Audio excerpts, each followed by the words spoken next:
Words of Sri Aurobindo from the book Living Words, Gleanings from the Works of Sri Aurobindo and the Mother, compiled by A.S.Dalal, page 129. Topic: The Divine Power Behind Personal Effort. Our Lord Sri Aurobindo says, always, indeed, it is the highest power that acts. Our sense of personal effort and aspiration comes from the attempt of the egoistic mind to identify itself in a wrong and imperfect way with the workings of the divine force. It persists in applying to experience on a supernormal plane the ordinary terms of mentality which it applies to its normal experiences in the world. In the world, we act with a sense of egoism. We claim the universal forces that work on us as our own. We claim as the effect of our personal will, wisdom, force, virtue, the selective, formative, and progressive action of the transcendent in this frame of mind, life, and body. Enlightenment brings to us the knowledge that the ego is only an instrument. We begin to perceive and feel that these things are our own in the sense that they belong to our supreme and integral self, one with the transcendent, not to the instrumental ego. Our limitations and distortions are a contribution to the working. The true power in it is the divine's. When the human ego realizes that its will is a tool, when the human ego realizes that its will is a tool, its wisdom, ignorance, and childishness, its power, an infant's groping, its virtue, a pretentious impurity, and learns to trust itself to that which transcends its that is the salvation. The apparent freedom and self assertion of our own personal being, to which we are so profoundly attached, conceal a most pitiable subjection to a thousand suggestions, impulsions, forces which we have made extraneous to our little person. Our ego, boasting of freedom, is at every moment the slave, toy, and puppet of countless beings, powers, forces, influences in the universal nature. The self abnegation of the ego in the divine is its self fulfillment. Its surrender to that which transcends it is its liberation from bonds and limits and its perfect freedom. Next topic: asking from the divine. Question by a sadhak to our Lord.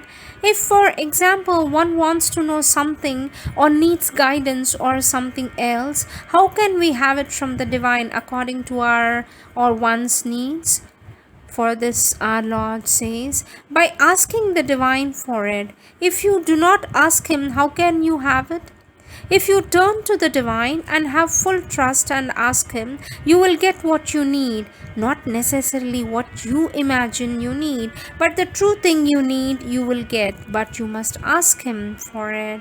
You must make the experiment sincerely. You must not endeavor to get it by all sorts of external means and then expect the divine to give it to you without even having asked him.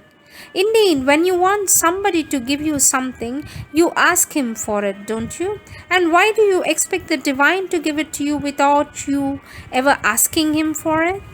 In the ordinary consciousness, the moment is just the opposite. You assume something, saying, I need this relation, I need this affection, I need this knowledge, etc. Well, the divine ought to give it to me, otherwise, he is not divine. That is why you reverse the problem completely. First of all, you say, I need. Then, do you know whether you truly need it or whether it is only an impression you have or a desire or quite an ignorant moment? First point, you know nothing about it. Second point, it is precisely your own will you want to impose upon the divine, telling him, I need this, I need this, and then you don't even ask him for it. You say, give it to me, and you say, I need it. Therefore, since I need it, it comes to me quite naturally, spontaneously. It is the divine's job to give it to me. That's all I need.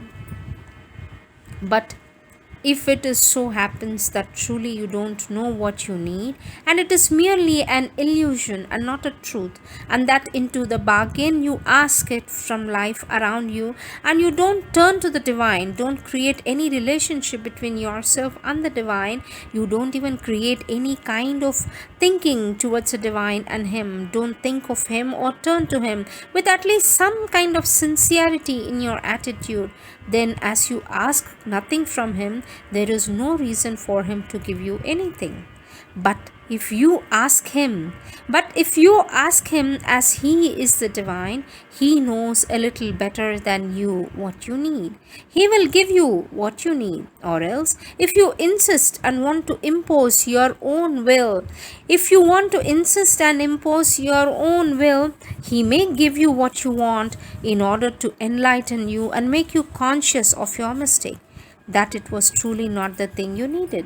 And then you begin to protest. I don't mean you personally, I'm speaking of all human beings. And you say, why has the divine given me something which harms me?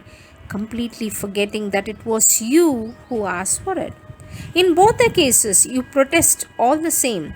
If he gives you what you ask, then that brings you more harm than good. You protest. And again, if he doesn't give it to you, you also protest, saying, what? I told him I needed it. He didn't give it, so I don't want to believe him. In both the cases, you protest, and the poor divine is accused.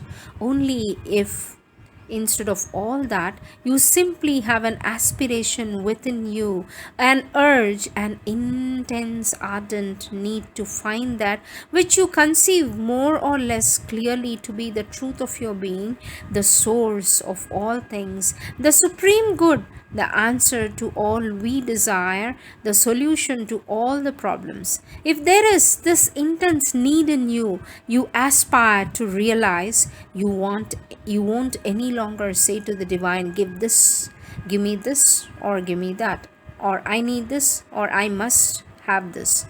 You will not say that. You will only tell him, do what is necessary for me and lead me to the truth of my being.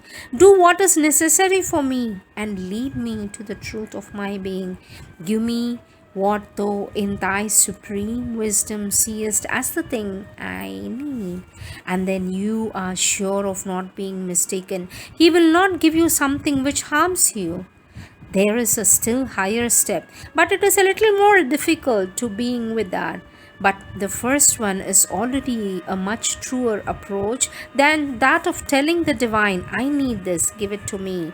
For indeed, very few people really know what they need. Very few. And the proof of it is that they are always in pursuit of the fulfillment of their desires.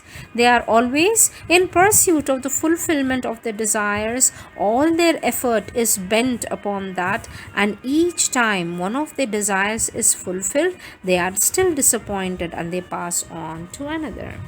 And after much seeking, making many mistakes, suffering a good deal, and being very disappointed, then sometimes one begins to grow wise and wonders if there isn't a way out of all this. That is to say, a way to come out of one's own ignorance.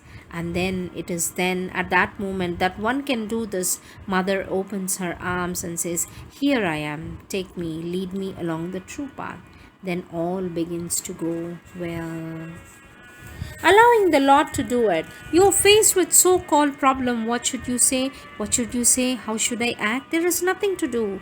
Nothing at all. You only have to say to the Lord, there you see, it is like that, that's all. And then you stay where you are, very quiet, quite spontaneously, without thinking about it, without any reflection or calculation, nothing. Without the slightest effort, you do what has to be done. That is to say, the Lord does it. It is no longer you. He does it. He arranges the circumstances, arranges the people. He puts the words into your mouth or your pen. He does everything and everything and everything. You have nothing to do. do but to allow yourself to live blissfully and say, I am more and more convinced that people do not really want it. But clearing the ground is difficult. The work of clearing the ground beforehand. But you don't even need to do it. He does it for you. But they are constantly breaking it. The old consciousness, the old thoughts, yes, they try to come in by habit. You only have to say, Lord, you see, it is like this. That's all. Lord, you see this fool, and it is like more immediately, it changes automatically, my child, without the slightest effort. Simply be sincere. And that is to say, truly, you want everything to be right, perfectly conscious that you can do nothing about it. You have no capacity, and I feel more and more that this amalgam of matter, like this of cells, it is pitiful. I don't even know whether there are any certain states in which people feel powerful and wonderful or luminous or capable, but for me it is because they don't really know what they are like. When you really see how you are made, it is really nothing, but it is capable of everything provided you allow the Lord to act. But there is always something that wants to do it by itself. That's the trouble. Otherwise, no, you may have a full, excellent goodwill and then you want it. That's where it complicates everything. Or else you don't have faith. You believe that the Lord will not be able to do it, that you must be doing it yourself because He doesn't know. And then mother laughs. This kind of stupidity is very common. How can He see things? We live in a world of falsehood. How can He see falsehood? But He sees the thing. That is how He sees it exactly. I am not speaking of people of no intelligence. I am speaking of people who are intelligent, who try. There is a kind of conviction like this somewhere, even in people who know that we live in a world of ignorance and falsehood, that there is a Lord who is all truth. They say precisely because He is the one who is all truth. He doesn't understand. And then mother laughs. He doesn't understand our falsehood. I must deal with it. That is where is very strong, and we have more complications for nothing. These are the divine words of our Divine Mother.